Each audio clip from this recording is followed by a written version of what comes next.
Hello, this video is to explain to you the new Google Assignment LTI 1.3 that you will be seeing within Canvas.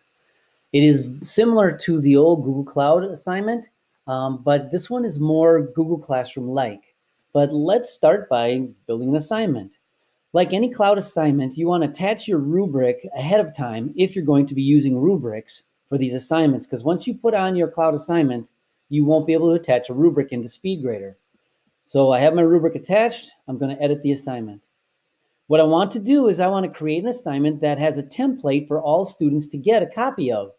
And you could do that in the Cloud Drive assignment, but in this case, this one is going to give the teacher more editing access to the doc itself.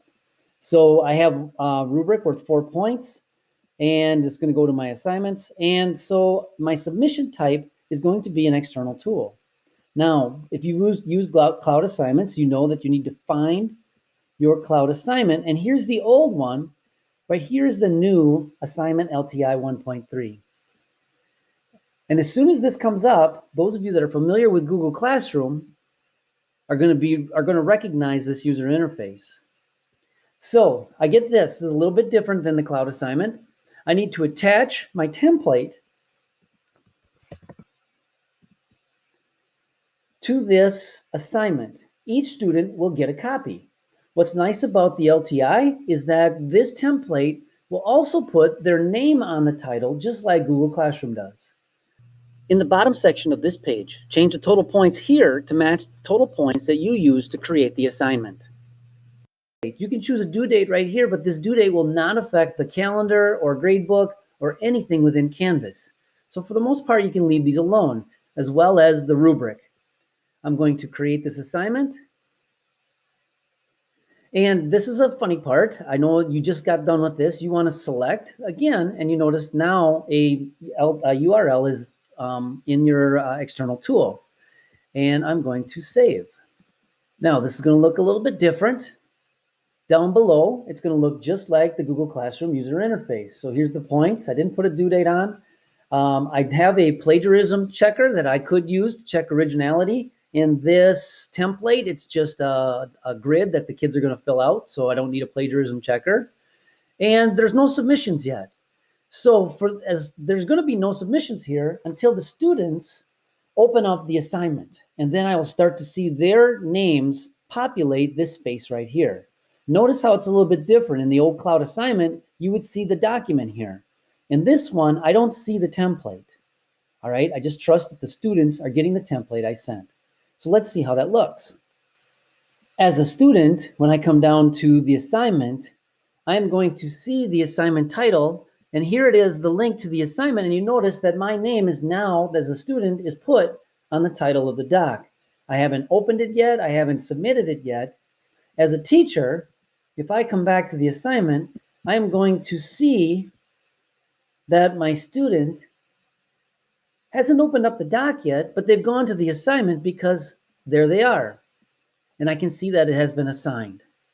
So now the student can open up this attachment, and right here is their document. This is the template that I sent to them. My name is now put in the title. I can add to the template. I can put in comments if I want to comment on the template. And whatever I do here, the teacher, when they open up the doc on their end, gets a Google Classroom interface, and they can see everything that the student has added, and they can join in just like a regular document. So if I can leave a comment, and maybe I want to highlight something. So the student and I, here it is already, have access to the same document live.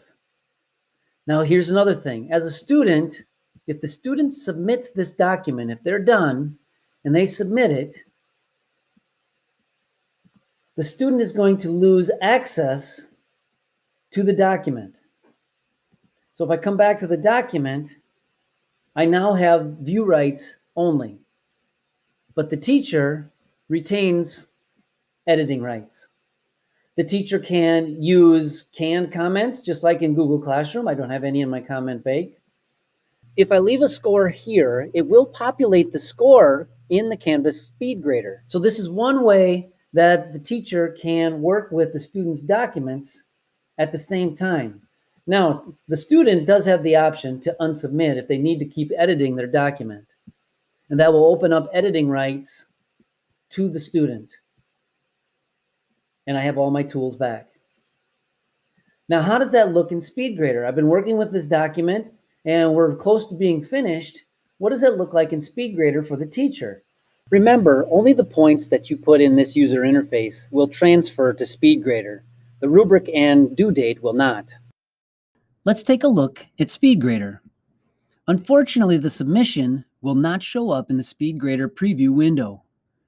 The score that you gave the student from the LTI assignment window will transfer to SpeedGrader if the assignment was submitted, and it shows up here. This score will go to the traditional gradebook.